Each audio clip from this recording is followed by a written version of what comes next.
పెద్దపల్లి జిల్లా పాలకుర్తి మండలం రాణాపూర్ తదితర గ్రామాల్లో ఈతవనాన్ని ఎన్టీపీసీ సోలార్ విద్యుత్ ప్లాంటు బూడిద చెరువు ఏర్పాటుకు ఈతవనాన్ని తొలగిస్తున్నారని గీత కార్మికులు ఆందోళన వ్యక్తం చేస్తున్నారు.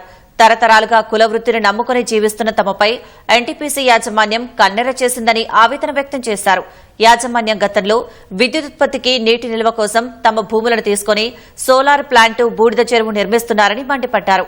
ఎన్టీపీసీ ఎక్సైజ్ అధికారులకు విన్నవించినా పట్టించుకోవడం లేదని గౌడన్నలు వాపోయారు. ఇప్పటికైనా తమ సమస్యను పట్టించుకుని పరిష్కార మార్గం చూపాలని గీత కార్మికులు కోరుతున్నారు.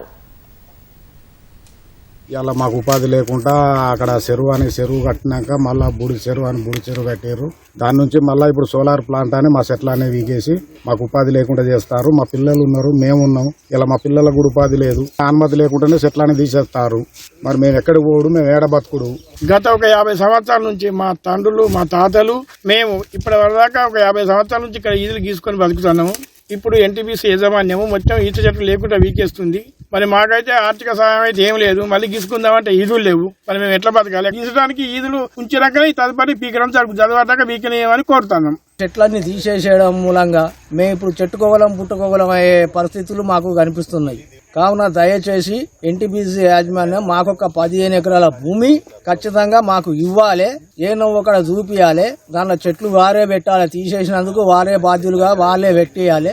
దాదాపు ఇక్కడ ఒక 250 మందికి పైబడి గౌడ కులాస్తులు దీని మీద జీవన ఆధారంగా వాళ్ళ కుటుంబాలు జీవిస్తా ఉన్నాయి. విలేజ్ లో ఉన్నటువంటి ప్రజలకు, పశువులకు, కార్మికులకు అందరూ కూడా నష్టం జరిగే విధంగా ఎన్టీపీసీ యాజమాన్యం దీనికి పాల్పడుతుంది.